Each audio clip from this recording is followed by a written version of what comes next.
previously on 30 Rock playing Kim Jong-un / Kim Jong-il. Not that anybody really minded, because it was TV, I guess. But did you guys catch a look at any of the jokes that they had going on there? Look at any of the quotes and stuff? What were your reactions? Yeah. I thought it was some of the weaker humor. I thought their opening bit was hilarious. I think I was laughing at every single joke, and then by the time we got to the Korean bit, I don't know. I just didn't find it very funny. No, neither did I. It had also been perhaps done to death in the media, the whole idea of it. Like literally this whole thing with the interview, it was maybe a month of free marketing for them, followed by it coming out, and then people reviewing it. Yeah, it's like the Cosby jokes that they had in there as well. How are they similar? They're just too fucking obvious, I think. There's no original material there. Anyone could have gone, oh yeah, we'll pick this, that's one thing there, and there's another thing there that everyone knows about. Let's do a quick skit on that, or a quick, one-liner on it. Speaking of rehashed material, what I thought was very interesting was when they did their Bill Cosby joke, Tina Fey then did her Bill Cosby impression, which she first trotted out, or most notably trotted out, back when these charges were first issued that Bill Cosby was a rapist.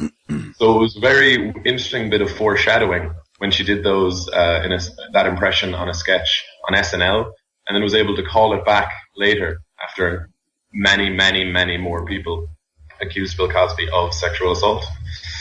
Bill Cosby himself, of course, was interviewed and made some jokes himself about it, which is, that's TV. That's entertainment. Making fun of some stuff you did that was terrible. Yeah. Another thing I want to talk about was the best television series, drama, which was Downton Abbey, Game of Thrones, The Good Wife, House of Cards, and the winner, which was The Affair. That surprised me because that category was so strong. There were so many shows in that category I loved.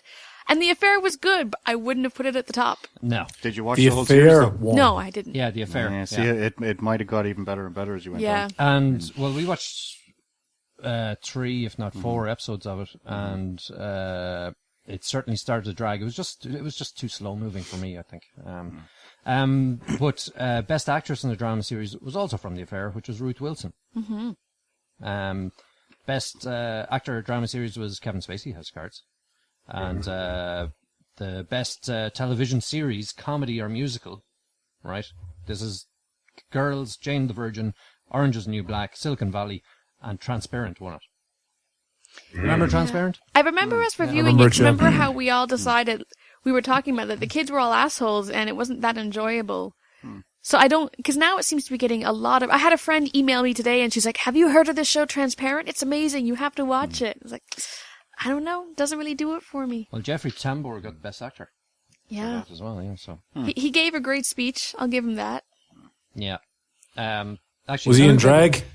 No. Who gave a missed great a trick speech there. was, Michael Keaton gave a great speech. Yeah, he did. And George Clooney didn't. He should have just kept you that don't to think himself. Yeah, that is not the place to air how much you love your wife. We know you got married, man. I actually really liked Clooney's speech. I thought what was interesting was he did a very deferential thing where he was like, he started to say like the whole, it's been 53 years like until I found someone, and then he gets awkward and he goes, bring on Amy, like Amy Poehler. Here come the jokes. Roll jokes. and it was like, nah, man, you don't have to be self-conscious about it, even though you're in the public eye, I forever. And now such as she forever. And I was like, the poor man having sex with all those celebrities and models. And now he's got love. That's not a bad way to go, GC. He finished on a touching note with the Je suis Charlie thing. I liked Clooney's speech. That thing. It's a bit weird. The Je suis Charlie thing is kind of weird though, because I understand the sentiment behind it, but it's also saying like people are supporting some pretty terrible satire, like ineffective, not funny satire when they say Je suis Charlie. Like the actual content that Charlie Hebdo produces, just kind of lazy and offensive. Well, it's French. What do you expect? All right, so... And now we lost our leg to stand on. Right. So what are we kicking off with this week, Steve? Just I just had a couple more things in this. The best miniseries or motion picture went to Fargo, which it well deserved. And also Billy Bob Thornton got best actor in that category. Sean, you'll be glad to know that after Fargo 1, my husband finally decided that it is time we watch Fargo. So I feel like, as per usual, I'll be about a year late, but I'll come back to you with some feedback on the show. Hey, Shona, did you watch Agent Carter like you were supposed to? No. I see your AIDS movie got a mention on the Golden Globe. Matt Bomer looked lovely. Yeah, we haven't even talked about the fashion yet. I assume that's coming. Oh yeah. I figured we didn't need to talk about the fashion. I prepared for this year because last year I was asked and I had no opinion. Mike has a few bits to say about the dresses Mike, all right this year. Yeah. So yeah. Yeah, some lovely cuts. Yeah. I thought, some of the catwalk action was a little bit amateur, but. Did you see any color trends that you thought were interesting? Not so much this year. Do you think that the yellow dress trend is overplayed, or is it still fresh? It really depends on a person's complexion. That's so true. Listeners, that is so true. You think of anyone in particular, Mike? Okay, just stop it. Leave me alone. Okay, moving on. No, we can't. There is one piece of unfinished business. Okay. Colin Firth in a suit. All right, now we can move on. So how was Colin's complexion? Was it a yellow suit? No. Okay, let's talk about first our movies, which is The Hobbit, The Battle of the Five Armies. Sean. So The Hobbit Battle of the Five Armies is about these five armies and they fight. And they've got hobbits. Nicely done, Sean. Nicely done. Yeah, it is the last ever Middle-earth film, maybe, until they split the Silmarillion into 7 fucking films. So, The Hobbit, you get to watch Peter Jackson play World of Warcraft for 3 fucking hours. That's what it is. Not that you're bitter. Basically. I might be giving away my feelings about the film. Maybe just a touch. So The Hobbit, The Battle of the Five Armies, is the closing chapter in the Hobbit trilogy. It deals with the fallout from the second film. We have the attack on the village by Smaug after it's disgruntled because people are touching its things. And playing with its jewels. And there's a couple of other story arcs that need to be played out in this film as well. So that's kind of The Hobbit. I'm sensing that Sean wasn't too enthused. Yeah, you're sensing that correctly all the way across the Atlantic. Yeah, there's a darkness in his aura, isn't there? But the problem with it was like there was a fight with the dragon, and usually that's all I need. Reign of Fire was on over the Christmas. I happily watched half of that. Great film. Matthew McConaughey. That was when he really knew how to act. The problem with Matthew McConaughey in that film is that he wasn't all right. Well done, Mark. The Hobbit dragon fight was good. We can agree on that. I'm going to give it its props for a dragon fight. Then there was a conversation and a large amount of build-up, and then they finally did the fight that is the name of the fucking movie. Then it was over. There was literally just fight, bunch of people no one gives a shit about talking, bunch of jokes that were shit, bunch of people being shit, guy dresses in drag to escape and be coward. No one cares. No one knows their name. I'm still sensing that you didn't like it, Sean, despite your arguments to the contrary.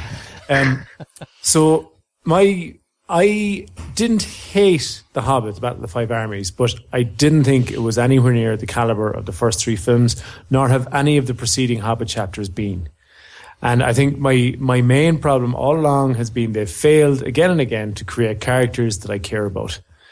And it's a real problem when you're going into a film that's up on 3 hours to find out what finally happens to a whole lot of people that you're not too worried about what happens to. And that was a difficult sentence to construct grammatically. I'd like some kudos for that, possibly in the credits. Sean's captured that the dragon fight was awesome. I thought that they didn't really get back to the peak of tension that they had for that fight. They used a couple of cliched devices to raise tension that I'm not going to spoil, but whether they're cliched or not, I thought they worked. They worked for me anyway, and I think maybe they did for you too, Sean.